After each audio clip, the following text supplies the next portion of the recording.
یہ جو جنگ ہوئی تھی اس میں حضرت امام حسین رضی اللہ عنہ کو شہید کر دیا گیا تھا، کیا واقعہ کربلا محض تخت و تاج کی جنگ تھی؟ یہ بڑی عجیب سی بات ہے، بہت عجیب سا آپ کا سوال ہے۔ خیر یہ آپ کا نہیں ہے، یہ ایک عام سوال ہے، اس کا جواب تو خود حضرت حسین رضی اللہ تعالیٰ عنہ کی شخصیت ہے۔ تو شہادت اور عام موت میں فرق کیا ہوا؟ کیا وجہ ہے کہ حضرت امام حسین رضی اللہ عنہ کی شہادت کو ایک رنج و غم کے ساتھ پیش کیا جاتا ہے اور بہت زیادہ افسوس کا اظہار کیا جاتا ہے؟ اب آپ کہہ رہے ہیں کہ علماء کی تحقیق کرے اور یہ دیکھے کس کو دیکھ رہا ہے، تو اب ذات کو دیکھنا پڑے گا کیا دین کو سننے کے لیے؟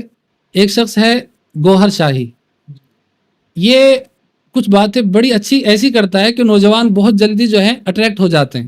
تو آج کل میں نوجوانوں کو دیکھتا ہوں کہ بہت سے نوجوان ایسے ہیں جو اپنے والدین کے ساتھ اکڑ کر بات کرتے ہیں، بد اخلاقی سے پیش آتے ہیں، لیکن وہی نوجوان جب دوستوں کی محفل میں ہوتے ہیں تو بڑے اچھے انداز میں بات کرتے ہیں اور بہت اچھے اخلاق کے ساتھ ان کے ساتھ پیش آتے ہیں۔ ایسے لوگوں کو آپ کیا کہنا چاہو گے؟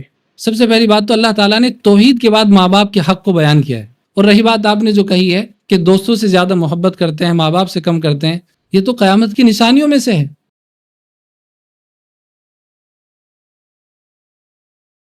بسم اللہ الرحمن الرحیم۔ ابھی میرے ساتھ موجود ہے مفتی شاہنواز صاحب، جو ماشاءاللہ فتح پور راجستھان میں شاہی امام ہیں۔ سب سے پہلے تو میں مفتی صاحب کا دل کی گہرائیوں سے استقبال کرتا ہوں کہ وہ ہماری ادنا سی گزارش پر ہمارے میزان دارائز چینل کا حصہ بنے اور ایک مثبت سوچ کا حصہ بنے۔ تو سب سے پہلے تو میں آپ کا استقبال کرتا ہوں۔ تو آج ہم آپ سے چند باتیں کریں گے۔ محرم کا مہینہ چلا ہوا ہے، چند باتیں تو محرم کے سلسلے میں کریں گے اور اسی طریقے سے چند باتیں نوجوانوں کی اصلاح کے لیے کریں گے۔ بسم اللہ الرحمن الرحیم۔ سب سے پہلے حذیفہ بھائی آپ کا شکریہ، آپ کی ٹیم کا بہت بہت شکریہ۔ الحمدللہ آپ نے موقع کی نسبت سے بہت اچھا جو ٹاپک اور مضمون اٹھایا ہے، ماہ محرم۔ تو ماہ محرم کی جو فضیلت ہے یہ کسی سے ڈھکی اور چھپی ہوئی نہیں ہے، تو یقیناً اس کے اوپر بات بھی ہونی چاہیے۔ تو انشاءاللہ جیسے بھی آپ سوال کرتے ہیں انشاءاللہ قرآن و حدیث کی روشنی میں انشاءاللہ ان کے جوابات دیے جائیں گے۔ تو بات کو زیادہ لمبی نہ کرتے ہوئے میں شروعات کرتا ہوں کہ محرم کا مہینہ اسلام میں کیا اہمیت رکھتا ہے؟ جی، ماہ محرم کی جو فضیلت ہے یہ کوئی آج سے نہیں ہے، بلکہ اللہ تعالیٰ نے قرآن کریم کے اندر ارشاد فرمایا کہ ان عدت الشہور عند اللہ 12 شہرا فی کتاب اللہ۔ اللہ تعالیٰ فرما رہے ہیں کہ جب سے ہم نے زمین و آسمان کو بنایا اسی وقت سے ماہ محرم کی فضیلت ہے، کیونکہ آگے اللہ تعالیٰ فرما رہے ہیں کہ منہا اربعۃ حرم، کہ ہم نے جب سے زمین و آسمان کو پیدا کیا ہے اسی وقت سے مہینوں کی تعداد 12 ہے، اور ان 12 مہینوں کے اندر 4 مہینے اشہر حرم کے ہیں۔ اشہر حرم یعنی فضیلت والے، جن کو شاعر اللہ کہا جاتا ہے، اور ان کے اندر اللہ تعالیٰ فرما رہے ہیں کہ فلا تظلموا فیہن انفسکم، کہ خاص طور سے ان مہینوں کے اندر تم اپنے اوپر ظلم نہ کرنا۔ ظلم کرنے کا مطلب یہ ہے کہ تم گناہ نہ کرنا۔ گناہ تو کسی بھی مہینے کے اندر نہیں کرنا ہے، لیکن ان مہینوں کا خاص طور سے اہتمام کرنا ہے، گناہوں سے بچنا ہے اور نیکیوں کے اندر زیادہ سے زیادہ آگے بڑھنا ہے۔ جی، میں دوسرا سوال آپ سے کرنا چاہتا ہوں کہ محرم کے مہینے میں واقعہ کربلا پیش آیا، تو کیا واقعہ کربلا بہت مشہور واقعہ ہے، تو کیا واقعہ کربلا محض تخت و تاج کی جنگ تھی؟ دیکھیے حذیفہ بھائی، تخت و تاج کی نسبت اور ویسے بھی حضرت حسین رضی اللہ تعالیٰ عنہ کی طرف کرنا یہ بڑی عجیب سی بات ہے، بہت عجیب سا آپ کا سوال ہے۔ خیر یہ آپ کا نہیں ہے، یہ ایک عام سوال ہے، کوئی بھی اس طرف لے کر کے جانا چاہتا ہے، اس طرح کے سوالات کیے بھی جاتے ہیں۔ اس کا جواب تو خود حضرت حسین رضی اللہ تعالیٰ عنہ کی شخصیت ہے۔ آپ دیکھیں کہ آپ کس گھرانے سے تعلق رکھتے ہیں، آپ کے والد کون ہیں، آپ کے نانا کون ہیں، آپ نے جو تربیت پائی ہے، آپ کی والدہ کون ہیں، جن کو کہا گیا ہے کہ سیدۃ النساء اہل الجنہ، کہ وہ جنتی عورتوں کی سردار ہیں۔ اور خود حضرت حسنین کے بارے میں جامع ترمذی کی روایت ہے، اس کے اندر آیا کہ سیدہ شباب اہل الجنہ، آپ جنتی مردوں کے نوجوانوں کے سردار ہیں۔ جی، تو یہ بات تو بالکل ذہن میں بھی نہیں آنی چاہیے کہ آپ کسی تخت کے لالچ میں یا حکومت کے لالچ میں آپ جنگ لڑیں گے، یہ بالکل ایک مومن سوچ بھی نہیں سکتا ہے۔ آپ تربیت دیکھیں کہ آپ کے نانا کون ہیں، آپ کے والد کون ہیں، آپ کے بھائی کون ہیں، آپ کا گھرانہ کیسا ہے۔ بہرحال یہ جو جنگ ہوئی تھی اس میں حضرت امام حسین رضی اللہ عنہ کو شہید کر دیا گیا تھا۔ اب میں آپ سے پوچھنا چاہتا ہوں پہلے کہ شہید کس کو کہا جاتا ہے؟ دیکھیے شہید کی تو شریعت کی روشنی میں دو قسمیں ہوتی ہیں، ایک حقیقی شہید ہوتے ہیں، ایک حکمی شہید ہوتے ہیں، اور یہ شہادت ایک بہت اونچا مقام ہے جس کی دعا خود پیارے نبی صلی اللہ علیہ وسلم نے مانگی ہے۔ اللہ کے نبی صلی اللہ علیہ وسلم ان الفاظ میں دعا مانگتے تھے کہ اللہم انی اسألک شہادتا فی سبیلک، اے اللہ میں آپ کے راستے میں شہادت کا سوال کرتا ہوں، شہادت چاہتا ہوں۔ حضرت امیر المومنین حضرت عمر ابن خطاب رضی اللہ تعالیٰ وہ بھی دعا مانگا کرتے تھے، اللہم انی اسألک شہادتا فی سبیلک وجعل موتی فی بلد رسولک۔ آپ یہ دعا مانگتے تھے کہ اللہ میں آپ سے شہادت مانگتا ہوں، اور عجیب آپ کی دعا تھی، اے اللہ شہادت بھی چاہیے اور آپ کے محبوب کے شہر کے اندر شہادت چاہیے۔ اللہ تعالیٰ نے آپ کی دونوں دعاؤں کو قبول فرمایا، آپ کی شہادت بھی ہوئی ہے اور آپ کو جو موت آئی ہے، جو واقع ہوئی ہے، وہ پیارے نبی صلی اللہ علیہ وسلم کے شہر میں ہی ہوئی ہے۔ تو بہرحال شہادت بہت اونچا مقام ہے اور شہادت کی ہر ایک مومن کو تمنا ہونی چاہیے۔ جیسے کہ ابھی شہادت کے بارے میں آپ نے بتایا، تو شہادت اور عام موت میں طرف شہید ہوا، تو شہادت اور عام موت میں فرق کیا ہوا؟ شہادت اور عام موت کے اندر دیکھنے میں تو دونوں ایک جیسی دکھتی ہیں کہ جی جو شہید ہوتا ہے یا جو آدمی انتقال کرتا ہے، موت آتی ہے تو دونوں کی جان چلی جاتی ہے، دونوں کی روح نکل جاتی ہے، لیکن جب معنی کے اعتبار سے آپ دیکھیں گے اور فضیلت کے اعتبار سے دیکھیں گے تو بڑا فرق ہے۔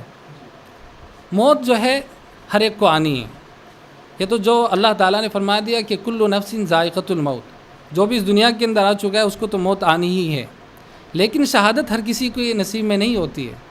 شہادت جو ہے وہ مقدر والوں کو ہی مل پاتی ہے۔ شہادت کے اندر کیا ہوتا ہے، دیکھیے آدمی ایک مقصد کے لیے، اور وہ بھی خاص طور سے اعلاء کلمت اللہ کے لیے جو اپنی جان دے دے، ایسے شخص کو حقیقی شہید کہا جاتا ہے۔ اور اس کا درجہ اور مقام کیا ہے معلوم؟ دنیا کے اعتبار سے بھی شریعت یہ کہتی ہے کہ اگر کوئی شخص حقیقی معنی میں شہید ہوتا ہے تو اس کے لیے حکم یہ ہے کہ اس کو کفن بھی نہ دیا جائے، انہی خون آلودہ کپڑوں کے اندر اس کو دفنایا جائے گا، اور اس کو غسل بھی نہیں دیا جائے گا، اسی طریقے سے خون کے ساتھ میں اس کو دفنایا جائے گا، تاکہ کل قیامت میں اللہ تعالیٰ کے دربار میں انہی پھٹے ہوئے کپڑوں کے ساتھ، انہی خون آلودہ جسم کے ساتھ اللہ تعالیٰ کے دربار کے اندر حاضر ہوگا۔ آپ اندازہ لگائیں کہ کتنا اونچا مقام ہے شہادت کا۔ دیکھیے شہادت کی بات چل رہی ہے، تو شہادت تو اسلام میں بہت سی ہوئی ہے، ہزاروں شہادتیں ہوئی ہیں، محرم کے مہینے میں بھی کچھ شہادتیں پیش آئی ہیں، لیکن کیا وجہ ہے کہ حضرت امام حسین رضی اللہ عنہ کی شہادت کو ایک رنج و غم کے ساتھ پیش کیا جاتا ہے اور بہت زیادہ افسوس کا اظہار کیا جاتا ہے؟ حذیفہ بھائی، کسی کی موت کے اوپر یا شہادت کے اوپر تکلیف ہونا یا رنج ہونا یا غم ہونا، یہ تو انسانی فطرت ہے۔ ہم انسان ہیں، اللہ تعالیٰ نے ہمیں دھڑکتا ہوا دل دیا ہے، اور اس کے اندر یہ جذبات ہیں کہ کسی کی موت کے اوپر یہ خوش نہیں ہوتا ہے۔ بلکہ ایک مرتبہ پیارے نبی صلی اللہ علیہ وسلم کے سامنے ایک یہودی کا جنازہ گزرا، تو اللہ کے نبی صلی اللہ علیہ وسلم دیکھ کر کے کھڑے ہو گئے۔ صحابہ کرام نے فرمایا کہ یا رسول اللہ، ہذہ جنازۃ یہودی، یہ تو ایک یہودی کا جنازہ ہے۔ تو اللہ کے نبی صلی اللہ علیہ وسلم نے فرمایا الیست نفسا، کیا یہ انسانی جان نہیں ہے؟ موت تو موت ہوتی ہے، وہ کسی کی بھی ہو، وہ مسلمان کی ہو، غیر مسلم کی ہو، یا یہاں تک کہ جانور کی بھی موت کیوں نہ ہو، وہ اپنے اندر ایک سبق رکھتی ہے۔ تو بہرحال حضرت حسین رضی اللہ تعالیٰ عنہ کی شہادت کے اوپر غم منانا ایک چیز ہوتی ہے اور غم ہونا یہ الگ چیز ہے۔ تو غم تو ہر ایک مومن کو ہوگا جو بھی آپ سے محبت کرتا ہے، لیکن شریعت غم منانے کی اجازت نہیں دیتی۔ دوسری بات میں آپ کو بتا دوں، حضرت حسین رضی اللہ تعالیٰ عنہ کی شہادت اس لیے زیادہ معنی رکھتی ہے، شہادتیں بہت سی ہوئی ہیں، لیکن آپ کی شہادت میں فرق یہ ہے کہ دوسرے جو صحابہ، دوسری جو شخصیات کو جو شہید کیا گیا ہے وہ دشمنوں نے کیا ہے، وہ سازشوں کے ذریعے سے شہید ہوئے ہیں۔ کسی کو منافق نے جو ہے، کسی منافق نے حملہ کیا ہے، حضرت امیر المومنین حضرت عمر بن خطاب رضی اللہ تعالیٰ عنہ، حضرت علی رضی اللہ تعالیٰ عنہ، حضرت عثمان غنی رضی اللہ تعالیٰ عنہ، لیکن آپ کی جو شہادت ہوئی ہے، آپ کو شہید کرنے والے کوئی اور نہیں ہے، وہ اسلامی حکومت ہے جس کو خود پیارے نبی صلی اللہ علیہ وسلم نے سینچا ہے، جس کو کھڑا کیا ہے، نانا نے اس سلطنت کو بنایا ہے، اور اس سلطنت کے نام پر جس کے مسلمان حکمران ہیں، اسلامی حکومت ہے، اور ان کے ذریعے سے پیارے نبی صلی اللہ علیہ وسلم کے نواسے کو شہید کرنا اور آپ کی گردن کو قلم کرنا، سر کو قلم کرنا، یہ بڑے افسوسناک واقعہ ہے۔ یہ اسلامی تاریخ کے اوپر بدترین داغ آپ اس کو کہہ سکتے ہیں کہ ایک مسلمانوں کی ایک حکومت اور اس کے مسلمان حکمران اور ان کے ذریعے سے نواسہ رسول کا سر قلم کیا جانا، یہ اسلامی تاریخ کے اوپر بدنما داغ ہے۔ اس کو سوچ کر کے بھی ہمارا دل کانپ اٹھتا ہے۔ ابھی آپ نے ایک حدیث بیان کی ہے کہ ایک یہودی کا جنازہ جا رہا تھا اور اللہ کے رسول صلی اللہ علیہ وسلم کھڑے ہو گئے، تو کیا آج کے وقت میں اگر کسی ہندو بھائی کا جنازہ جا رہا ہے، ہندو بھائی کی آرتی جا رہی ہے، کچھ لوگوں کو دیکھا جاتا ہے، آپ نے بھی دیکھا ہوگا کہ وہ اس کے پیچھے چند قدم چلتے ہیں، یا بہت سے لوگ شمشان گھاٹ تک چلے جاتے ہیں ساتھ، کیا یہ صحیح ہے؟ آپ دیکھیے اسلام جو ہے نا خیر خواہی کا مذہب ہے، سراسر محبت کا مذہب ہے، بلکہ کسی ایک ہندو شاعر نے یہ کہا ہے کہ یہ لڑتے قبائل کو کس نے بتایا کہ محبت نہیں ہے تو کچھ بھی نہیں ہے۔ اسلام سراسر محبت اور خیر خواہی کا مذہب ہے۔ اللہ کے نبی کی حدیث ہے الدین النصیحہ، دین سراسر خیر خواہی ہے۔ آپ نے جو سوال کیا ہے کہ کسی غیر مسلم کے جنازے کے اندر جو ہے اس کے ساتھ میں چلے جانا، تو بالکل آپ ان کے ساتھ میں جا سکتے ہیں اور آپ اپنی اس محبت کا خیر خواہی کا ثبوت دے سکتے ہیں، اور دینا چاہیے۔ شریعت اس سے منع نہیں کرتی ہے۔ آپ ان کے ساتھ میں رہتے ہیں اور آپ کے گاؤں میں رہتے ہیں، آپ کے شہر میں رہتے ہیں، تو آپ کو ان سے محبت ہے اور اس کا ثبوت ملتا ہے شریعت سے، تاریخ سے، جا سکتے ہیں۔ چلیے، یہ چند باتیں تو میں نے محرم کے سلسلے میں کی، اسی کے تحت یہ شہادت کا مسئلہ آ گیا تھا۔ ابھی نوجوانوں کی اصلاح کے لیے 2-4 باتیں میں آپ سے کرنا چاہوں گا۔ سب سے پہلے آج کل دیکھا جاتا ہے نوجوانوں میں کم ہمتی اور مایوسی بڑھتی جا رہی ہے، اس کی وجہ کیا ہے؟ نوجوانوں کے اندر مایوسی کی وجہ، سب سے پہلی وجہ تو یہی ہے کہ ہمارے نوجوانوں کے پاس آج کوئی جینے کا کوئی مقصد نہیں ہے۔ بغیر مقصد کی جب آپ جئیں گے، آپ کو پتہ ہی نہیں کہ مجھے کرنا کیا ہے، مجھے بننا کیا ہے اور مجھے کہاں جانا ہے، تو جب آدمی بے مقصد جیتا ہے نا، تو پھر وہ ڈپریشن کا شکار ہو جاتا ہے، پھر وہ اس کو جو ہے پریشانیاں ہوتی ہیں اور وہ بے اطمینان ہو جاتا ہے۔ تو سب سے پہلا تو یہ ہے کہ ہمارے نوجوانوں کے پاس جینے کا سلیقہ ہونا چاہیے، جینے کا مقصد ہونا چاہیے۔ اور یہ مقصد ان کو کہاں سے پتہ لگے گا؟ یہ مقصد بتانے والے ان کو ہمارے علماء ہیں، وہ علماء سے قریب ہوں۔ الحمدللہ علماء ان کو قرآن و حدیث کی روشنی میں جینے کا سلیقہ بتائیں گے۔ دوسری بات میں آپ کو بتا دوں، آپ دیکھیں گے کہ کوئی خوبصورت نوجوان ہے لیکن اندر سے وہ ڈپریشن کا شکار ہے، اس کے اندر بڑی تکلیفیں ہیں، بہت ساری چیزیں ہیں، تو اس کی کئی وجوہات ہیں۔ ایک تو وجہ وہی ہے جو آج کل سوشل میڈیا سے وہ لیتے ہیں۔ سوشل میڈیا پر نوجوانوں کے دماغ کے اندر ایک چیز بٹھائی جاتی ہے کہ دوسروں سے مقابلہ کرنا، ہمیشہ وہ دوسروں کو دیکھتے ہیں اور دوسروں کے پاس میں جو ان کو نعمتیں، اچھی اچھی چیزیں نظر آتی ہیں نا، تو اس کو دیکھ کر کے وہ اپنے آپ کو ناکام سمجھتے ہیں کہ میرے پاس تو کچھ ہے ہی نہیں ہے، تو پھر وہ انسان جو ہے وہ نوجوان اللہ تعالیٰ کا ناشکرہ بن جاتا ہے۔ حالانکہ ہر ایک نوجوان کے پاس میں اتنی نعمتیں اللہ تعالیٰ کی ہیں، اگر وہ ان کے اوپر غور کرے تو اللہ تعالیٰ کا شکر ادا کرتا ہوا تھک سکتا ہے، لیکن اللہ تعالیٰ کی نعمتوں کا شکر ادا نہیں کر سکتا۔ آخر بات اسی کے تعلق سے بتا دوں، ایک جو بے قراری کی وجہ ہے وہ یہ بھی ہے کہ راتوں کو دیر تک جاگنا۔ قرآن کریم نے کئی موقع پر رات کے ساتھ میں سکون کا ذکر فرمایا۔ اللہ تعالیٰ فرما رہے ہیں کہ اللہ الذی جعل لکم اللیل لتسکنوا، اللہ نے رات سکون کے لیے بنائی ہے، لیکن جب آپ رات میں جاگنا شروع کر دیں گے، دن کے اندر سونا شروع کر دیں گے، تو آپ نے نظام کو بدل دیا ہے۔ اب آپ دن کے اندر جب جاگیں گے تو آپ بے سکون اپنے آپ کو پائیں گے، اور اللہ تعالیٰ کا نظام یہی ہے کہ رات کے وقت جو ہے آرام کیا جائے اور دن کے اندر کام کیا جائے۔ تو اللہ تعالیٰ نے رات کے ساتھ میں قرآن کریم کے اندر سکون کا لفظ فرمایا ہے، تو اس سے ہمیں یہ سبق لینا چاہیے۔ آپ نے بھی ایک بات بیان کی کہ سوشل میڈیا جو ہے وہ اس پہ نوجوان دوسروں کو دیکھتا ہے اور اس کی وجہ سے یہ مایوسی کا شکار ہوتا ہے، تو کیا آج کے وقت میں نوجوانوں کے لیے سب سے بڑا فتنہ سوشل میڈیا ہے؟ دیکھیے حذیفہ بھائی، سوشل میڈیا کو آپ فتنہ نہیں کہہ سکتے ہیں۔ سوشل میڈیا جن لوگوں نے اس کا اچھا استعمال کیا ہے، الحمدللہ اس کے ذریعے سے وہ بڑا اچھا کام کر رہے ہیں، دینی اعتبار سے بھی اور دنیاوی اعتبار سے بھی، سوشل ورک کے اعتبار سے بھی، ہر اعتبار سے وہ سوشل میڈیا کا اچھے سے انہوں نے اس کو یوز کیا ہے، تو انہوں نے اس سے اچھا کام بھی کیا ہے۔ قومی لیول سے بھی آپ بات کریں گے تو مسئلہ کب آتا ہے؟ جب سوشل میڈیا کا آپ مس یوز کریں گے، دین کے نام پر کریں یا دنیا کے نام پر کریں، تو یہیں سے جو ہے یہ فتنہ بن جاتا ہے۔ تو سب سے اہم ضرورت یہ ہے کہ ہم سوشل میڈیا کا صحیح طور پر استعمال کریں۔ آپ نے ایک بہت بڑی بات کہہ دی ابھی آپ نے کہ مس یوز کریں گے، دین کے نام پر بھی اور دنیا کے نام پر بھی۔ کیا دین کے نام پر بھی سوشل میڈیا کا مس یوز کیا جا رہا ہے؟ دین کے نام پر سوشل میڈیا کا مس یوز بالکل ہو رہا ہے۔ آج کے دور کا سب سے بڑا چیلنج تو یہ بن گیا ہے کہ صحیح علماء کی پہچان ہو۔ آج ہر کوئی جو ہے سوشل میڈیا پر بیٹھ کر کے حدیث بھی پڑھتا ہے، قرآن کریم کی آیت بھی پڑھتا ہے اور اپنے مطلب کا اس کا ترجمہ بھی کر دیتا ہے۔ اس لیے آج کے دور کا نوجوانوں کے لیے سب سے پہلا چیلنج یہ ہے کہ صحیح علماء کی پرکھ ہو۔ یہ کیسے معلوم ہوگا؟ آج کل نوجوان کوئی بھی اس کو کسی بھی عالم کی یا کوئی بھی بات اچھی لگتی ہے اس کو سننا شروع کر دیتا ہے، حالانکہ اس کو چاہیے کہ وہ اپنے قریب کے علماء سے اس کی تحقیق کرے کہ میں کس کو سننے جا رہا ہوں، کس کے حوالے اپنے آپ کو کرنے جا رہا ہوں اور کس کو مجھے سننا چاہیے۔ تو اس لیے اپنے علماء سے، اپنے قریبی علماء سے پہلے معلوم کرے کہ میں کس کو سن رہا ہوں اور مجھے کس مسئلے کے لیے کس کو سننا چاہیے۔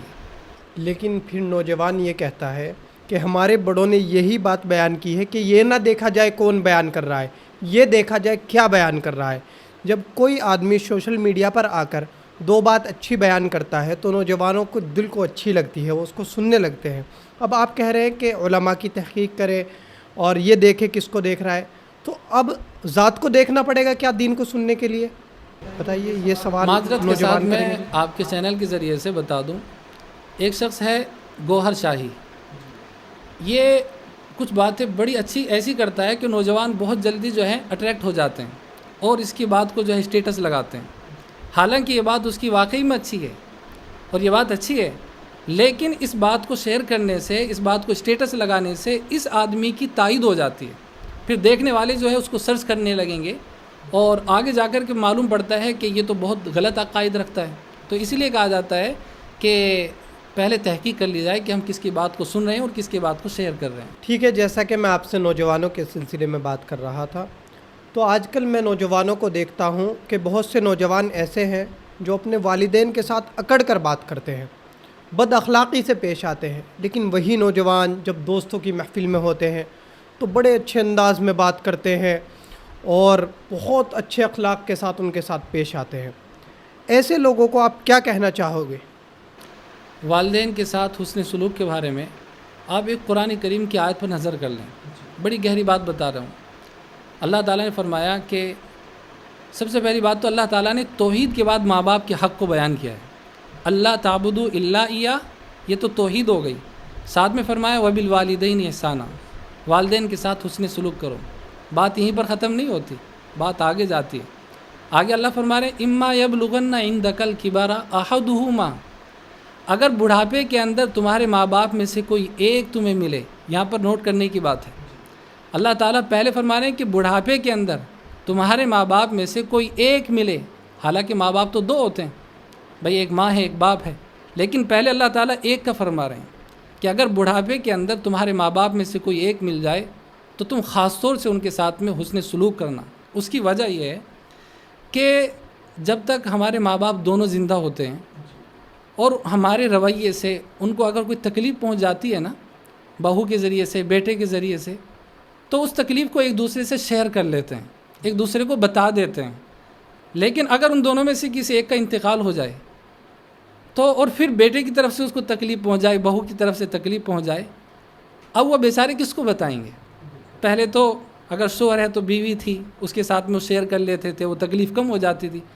تو اس لیے اللہ فرما رہے ہیں کہ اگر ایک ہو تو خاص طور سے ان کے ساتھ میں اف بھی نہ کرنا۔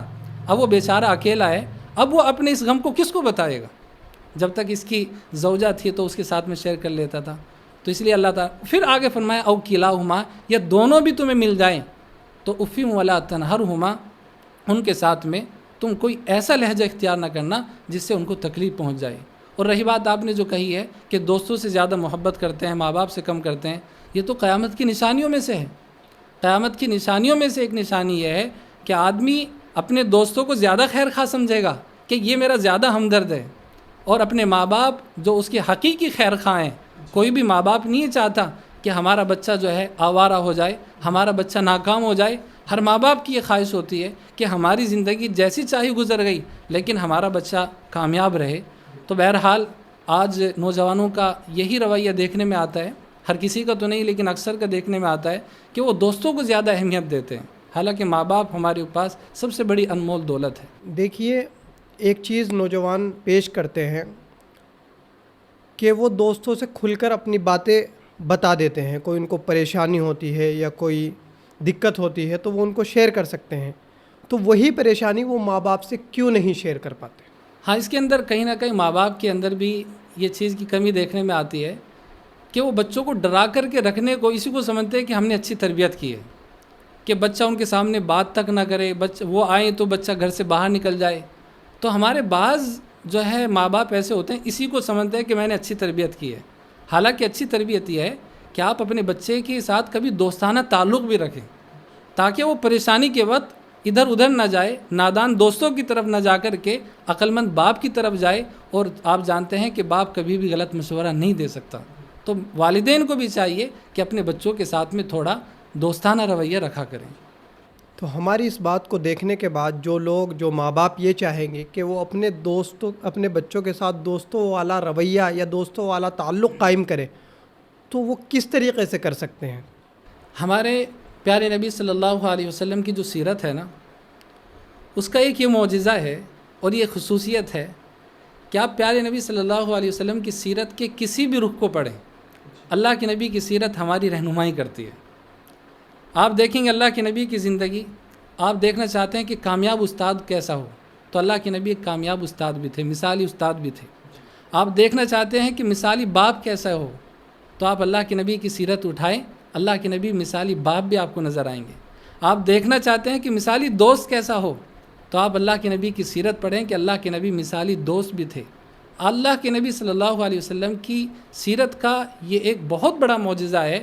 آپ پڑوسی کے اعتبار سے دیکھ لیں، استاد کے اعتبار سے دیکھیں، دوست کے اعتبار سے دیکھیں، سسر کے اعتبار سے دیکھیں، داماد کے اعتبار سے دیکھیں، اللہ کے نبی صلی اللہ علیہ وسلم کی سیرت کہیں بھی آپ کو تنہا نہیں چھوڑے گی بلکہ آپ کی رہنمائی کرتے ہوئی نظر آئے گی۔ تو آپ نے اللہ کے نبی کی سیرت کی بات کی، تو آج کل دیکھا جاتا ہے کہ اللہ کے نبی سے دیکھو محبت ہر ایک مسلمان کرتا ہے، لیکن دیکھا جاتا ہے کہ نوجوان اور سبھی لوگ معاشرے کے اس محبت کا اظہار کرنے کے لیے آئی لو محمد کا پوسٹر لے کر یا آئی لو محمد کو پوسٹر ہاتھوں میں لے کر دیوار پہ چسپا کر کے یا سوشل میڈیا پر پوسٹر بنا کر محبت کا اظہار کرتے ہیں۔ کیا یہی نبی سے محبت ہے؟ دیکھیے، پاکیزہ محبتوں کا اس طرح اظہار کرنا اور لکھ کر کے اس کو بتانا، کبھی بھی انسان اپنے ماں باپ سے محبت کرتا ہے، کبھی لکھ کر کے نہیں بتاتا کہ میں ماں باپ سے محبت کرتا ہوں۔ تو اللہ کے نبی صلی اللہ علیہ وسلم کی محبت کا حق تو ہمارے ماں باپ سے بھی پہلے ہے، تو اس کو کیا نوبت آئی پڑی ہے کہ آپ لکھ کر کے اس کو لوگوں کو دکھائیں گے کہ ہاں ہم محبت کرتے ہیں؟ مطلب آپ یہ مانتے ہیں کہ جو لکھ کر محبت دکھائی جاتی ہے یہ صحیح نہیں؟ یہ صحیح طریقہ بھی نہیں ہے، اکابر کا بھی طریقہ یہ نہیں رہا ہے، کبھی بھی تاریخ کے اندر اس طرح کی چیزیں دیکھنے میں بھی نہیں ملی کہ لکھ کر کے آپ بتاتے پھریں گے۔ اللہ کے نبی سے محبت تو دل کے اندر ہوتی ہے، اور اللہ کے نبی کی محبت کا پتہ صرف دکھانے سے نہیں ہوتی کہ آپ بینر دکھائیں گے۔ اللہ کے نبی کی محبت کا تو آدمی کے 2 الفاظ سے پتہ لگ جاتا ہے کہ اللہ کے نبی سے کتنی محبت کرتا ہے۔ آپ کے لباس سے پتہ لگ جاتا ہے، اور آپ کی زندگی سے، آپ کے کاروبار سے پتہ لگ جاتا ہے اللہ کے نبی سے کتنی محبت کرتے ہیں۔ آپ کے معاملات سے پتہ لگ جاتا ہے، آپ کی شادی سے پتہ لگ جاتا ہے کہ آپ اللہ کے نبی سے کتنی محبت کرتے ہیں۔ ان نوجوانوں کو جو اللہ کے نبی سے محبت کرتے ہیں واقعتاً کیا میسیج دینا چاہیں گے کہ وہ آج سے ہی اس کام کو شروع کریں اگر اللہ کے نبی سے محبت کرتے ہیں؟ اللہ کے نبی صلی اللہ علیہ وسلم کے ساتھ محبت میں وہی لوگ خالص ہیں جو اللہ کے نبی کی ذات سے بھی محبت کریں اور اللہ کے نبی کی مشن سے بھی محبت کریں۔ جب تک ان دونوں میں سے کسی ایک کو بھی آپ چھوڑ دیں گے تو آپ اللہ کے نبی سے محبت کے اندر خالص نہیں ہیں۔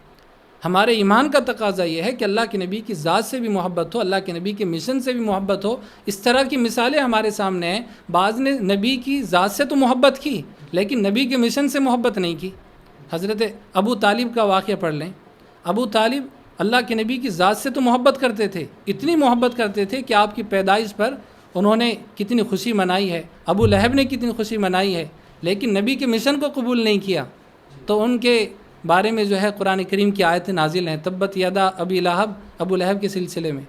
یہ حقیقت میں اللہ کے نبی کی ذات سے تو محبت کرتے تھے، لیکن انہوں نے نبی کے مشن سے محبت نہیں کی ہے۔ تو ہمارے لیے ضروری ہے کہ ہم نبی کی ذات سے بھی محبت کریں، نبی کے مشن سے بھی محبت کریں۔ یہ بہت ساری باتیں ہو گئی ہماری، ایک لاسٹ بات میں آپ سے کرنا چاہوں گا۔ بہت سے نوجوانوں کو میں نے بھی دیکھا ہے اور آپ نے بھی دیکھا ہوگا کہ وہ اپنی زندگی میں دین کو لانا چاہتے ہیں کہ کسی طریقے سے ہم اپنے آپ کو بدل لیں اور دین پر لے آئیں، تو وہ پہلا کیا قدم ہوگا ان کا جو وہ دین کی طرف چلنا شروع کریں؟ سب سے پہلی بات تو میں آپ کو بتا دوں کہ نوجوانوں کی بھی بات ہو رہی ہے، لیکن تربیت کو جو تعلق سب سے پہلے بچپن سے ہوتا ہے، بلکہ ماہرین نے لکھا ہے، ابو منصور ماتوریدی یہ عقائد کے بڑے امام گزرے ہیں، وہ لکھتے ہیں کہ کسی ایک بڑے پر محنت کرنے سے جتنی محنت آپ ایک بڑے پہ کریں گے نا، اتنی محنت میں 40 بچے تیار ہو جاتے ہیں، ان کی تربیت ہو جاتی ہے۔ اس لیے سب سے پہلے تو یہ ہے کہ ہم بچوں کے اوپر محنت کریں اور ان کو مکتب سے گزاریں۔ ہمارا جو بچہ جب بڑا ہوگا اور وہ مکتب سے گزر کر کے آیا ہوگا تو الحمدللہ وہ آج کے فتنے کے اندر، سوشل میڈیا کے جیسے بڑے فتنوں کے اندر اپنے ایمان کی کسی حد تک وہ حفاظت کر سکے گا۔ تو میں کہتا ہوں کہ بالغان کے بھی مکتب ہیں، وہ اپنے محلے کے علماء سے جڑیں، مکاتب سے جڑیں۔ سب سے پہلا یہی ہے۔ اگر وہ ڈائریکٹ جا کر کے سوشل میڈیا سے دین سیکھنا چاہیں گے تو میرا اپنا ذاتی تجربہ ہے، میں نے بہت سے نوجوانوں کو دیکھا ہے کہ گئے تھے وہ دین سیکھنے کے لیے، لیکن کسی فتنے کے اندر وہ شکار ہو گئے۔ تو اس لیے میری درخواست یہ ہے کہ وہ اپنے قریب کے علماء سے خاص طور سے اور مسجد کے امام سے ضرور جڑیں، تو ان کے لیے انشاءاللہ آسانی ہوگی۔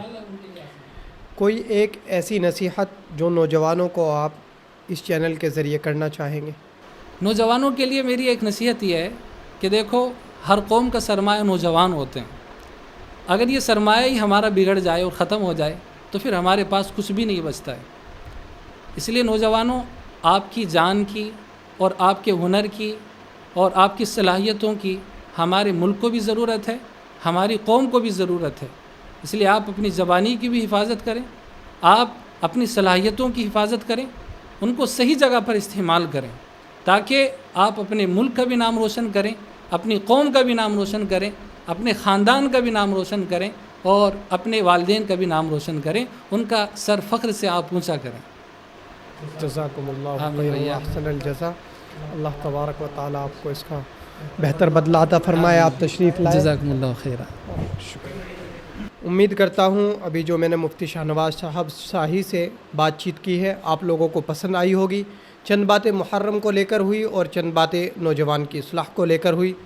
آپ لوگ اس کو سنیں اور شیئر بھی کریں تاکہ آپ کے ساتھ ساتھ آپ کے ساتھی جو نوجوان ہیں وہ بھی سن کر اپنی اصلاح کر سکیں، کیونکہ یہ جو چینل ہے یہ ایک مثبت سوچ ہے اور یہ امر بالمعروف اور نہی عن المنکر کرتا ہے، یعنی کہ اچھائی کا حکم دیتا ہے، اچھائی کو بتاتا ہے، اچھائی سکھلاتا ہے، برائی سے روکتا ہے اور بری چیزوں سے آپ کو آگاہ کرتا ہے۔